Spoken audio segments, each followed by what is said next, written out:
The Outdoor Atlas studio sessions are brought to you by Fish Hunter Portable Sonar, know where to cast, Sundog Eyewear featuring true blue lenses, and Mark Melnyk Outdoors, time outside is time well spent.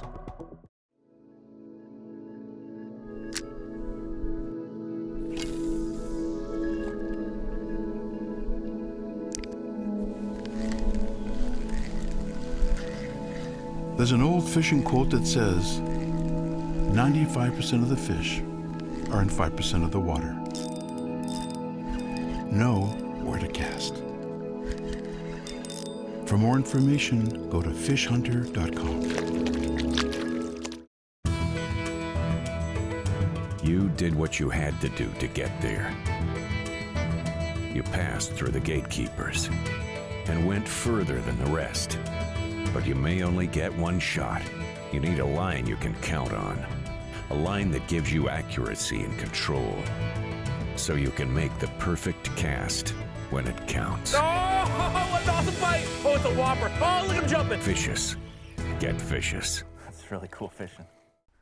Hey everybody, welcome to the Outdoor Atlas podcast sections. I'm your host, Mark Melnyk, coming to you on a cold February day in Toronto, Canada. You know, one of the best things I ever did when I was doing the TV shows that I was doing was I managed to get myself out to Big Sky Country, out to Montana, and fish some of the famed rivers that are out there for wonderful, many species of trout, rainbow, browns, cutbows, cutties, all the rest. I did it with a guy whose heart is as big as the Montana sky. He is coming up right after this. Stay tuned. The New Fly Fisher is a documentary series that brings to television one of the most beautiful, relaxing, and artistic outdoor sports, fly fishing. Fly fishing is one of the fastest growing outdoor activities for men and women alike, and for good reason. From Ernest Hemingway to Brad Pitt, fly fishing has held a special allure, an almost zen-like quality. It's all about connecting with nature. Taped in beautiful and scenic locations throughout North America, The New Fly Fisher helps viewers to discover new locations to explore. From mountain lakes to ocean wetlands, the series profiles the best of destinations. The New Fly Fisher is also about teaching, using 3D animations, underwater cameras, and unique instructional methods. This series helps viewers to understand how to fly fish. The New Fly Fisher, the art and science of fly fishing. Hey everybody, welcome back to the Outdoor Atlas podcast sessions. My name's Mark Melnyk, and I've got a very special guest on today. One of the premier guides, one of the most sought after guides in Montana, Matt Thompson. Matt, how are you doing, man? I'm doing great. Thanks for having me, Mark. So it is the dead of winter here in Canada and in Montana. Are you getting out at all these days? You know, we are really lucky. Just this last week, it's been in the 50s and 60s. My buddy on Sunday, no one thinks to fish Montana in the winter time, but he was stripping some leech patterns and caught one of the biggest brown trout I've ever seen come out of that river. 28.5 inches. Yeah. Yeah. Just a monster. Well, you know, I've got friends in the Upper Peninsula in Michigan that fish steelhead all through the wintertime. You know, streamer fishing for these big brown trout, it's not for the faint of heart, but it can really pay off, can't it? Oh, it can. It was amazing to see that because I've seen pictures and I've got a couple big ones, but to see something that big when people just don't want to be on the rivers makes people think twice. What amazes me is I can hear a little voice in the background. I'm surprised that you guys are getting out on the rivers at all. Congratulations on the arrival of young Wesley. Thanks a lot. It's been a lot of fun, but definitely a little bit harder to get out. Yeah. Absolutely. I bet the drift boat's not as wet as it used to be, right? Exactly. Now, for those of you who may not know, Matt's wife is an accomplished photographer and fly fisher herself named Tracy Moore. And I bet you, I've seen Tracy fish and I know how much she's addicted to it. It won't be long before Wesley's strapped to her chest down the river for sure while she's chucking flies, right? Oh, for sure. She's already been talking about it a lot. Good. Well, let's talk about Montana in a seasonal way. You know, you said that not many people like to or think of fishing in Montana in the wintertime, but really it's a 365 season, isn't it? It is. With all the tailwaters we have here and also spring creeks, there's a lot of fishable water that never gets iced up. And so what that means is like how you were saying is big fish eat big streamers and they only eat maybe once or twice a day, but they're going to eat something big. And it's usually the big fish that come out and play during the nice winter months. Right. So let's start in the springtime. What can you expect as a general Montana fisherman entering the spring? So the spring is a great time. It's when the rainbows start spawning and just action starts picking up. On the tailwaters, you can expect like your blue, your betas hatch, your midge hatches, things like that on the tailwaters. On your freestones, you're looking at just the bug life starting to come back to life, and also just rivers starting to be from all super cold starting to warm up, and then also be able that ice come off. And so that's actually a great time to hit it with big streamers and things like that on the freestones in the spring. Right. Now, you and I managed to fish early summer. We fished the Bighorn and the Yellowstone, if I remember correctly. The Yellowstone specifically for cutthroat trout, and that was a little bit of a more difficult monster. But the Bighorn, we fished probably, a 6-mile stretch of river and 3 drift boats. I bet you we released upwards of 150 to 200 fish. Yeah, that upper 6 miles of the Bighorn, even the upper 13 miles, is just a blue ribbon fishery. You're talking, 4,000 or 5,000 fish per mile, and Wow. I think we touched a lot of those. We did, and we were indicator fishing with nymphs under an indicator, and we were actually swinging woolly buggers and muddler minnows as well. Yep, exactly. Yeah, the nymphing is so hard to beat on the Bighorn. That's probably what 90% of the guides do, because most of the people that come out here, they're, most of them are beginners, and then once they get more seasoned, that's when they're like, I want to try dry flies, I want to try. But at first, people just want to catch a bunch of fish, and that's the way to do it. What about the fall time? Fall's my favorite time. Temperatures start to drop, the colors of the trees, it's just beautiful. And that's when the thing about fall too is the browns don't really start spawning, believe it or not, till the winter time. But because they need all that energy and they know they do, they just start feeding like crazy. So you're going to be catching as many in the spring as you are in the fall. So it's just as good. But yeah.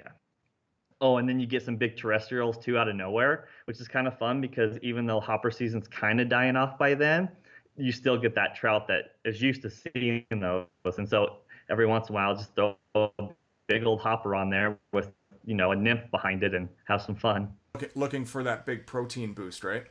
Exactly. Yep. All right, we're on the line with Matt Thompson from Billings, Montana. We're going to continue this conversation right after these words. You can swim, but you can't hide.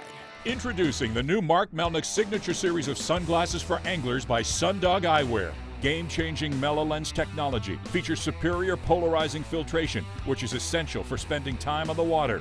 And the exclusive Melolens filters the blue light that reduces veiled glare, resulting in improved vision performance and greater protection long-term to catch more fish. Order yours today with free shipping, available exclusively at sundogeyewear.com. Welcome to the Outdoor Atlas podcast sessions. I'm your host, Mark Melnyk, with Montana Matt from Billings, Montana. Matt, we just went through the full season of fishing in Montana from spring to spring. Big name Hollywood movies have featured some of these wonderful rivers that Montana is world famous for.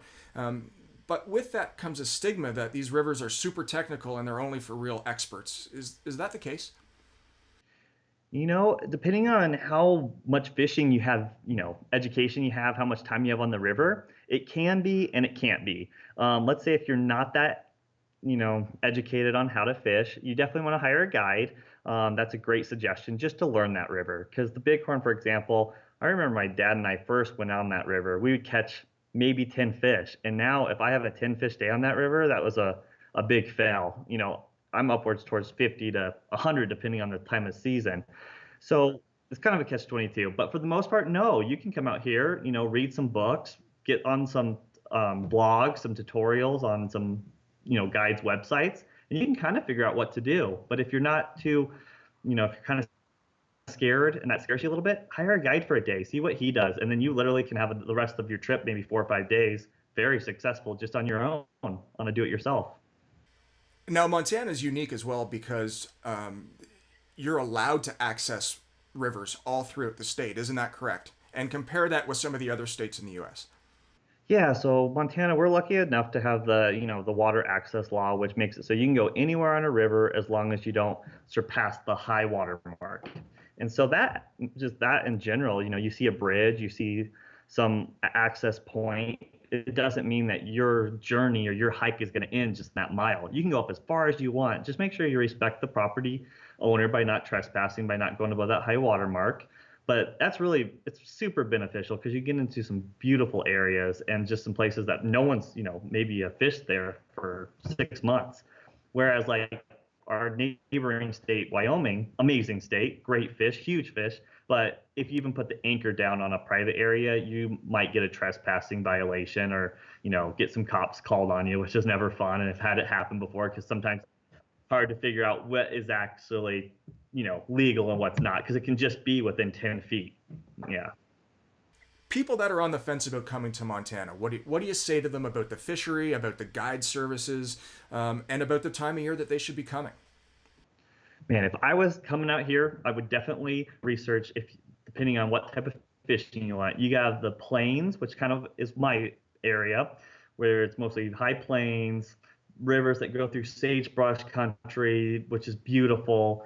But then if you want more of the mountainous view, let's say your family's coming with, and they might want to go on like a huge rafting trip while you do mostly fishing, or, that might be more of your western Montana. If you want to get down into more of your spring creeks, stuff like that, that could be southern Montana.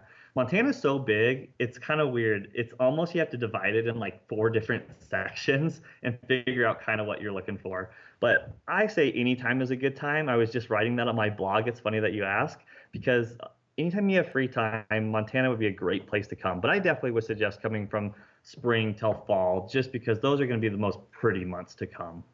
And the most comfortable as well. I have to give you a shot in the arm because we did fish together for a number of days in your area of Montana, and I'm here to tell you that we saw elk, we saw wildlife, we had an absolute amazing time. Your guide service is top notch. You and Tracy make all your guests feel so at home. What do you have planned up for the upcoming 2016-2017 season? Oh, well, I have really cool news. I'm getting a new Clackacraft, so I have one that's the brand new style, which is really fun for my clients. I'm going to be doing Monster Lake Ranch, which is in Wyoming, believe it or not. I got hooked up with them. Huge trout on a private ranch, so it's kind of more of that you do have to pay to play, but you don't see anybody that whole day, which is pretty neat. So it's, just you and your buddy on this private lake. And then I'm also doing the Bighorn River, which you went on, which is amazing. And so that's going to be my major river. And then I'm also doing what's called the Stillwater River, which is going to be in my raft. And that's more of a fly fishing / get bumped around in rapids all day. So that's going to be my season this year.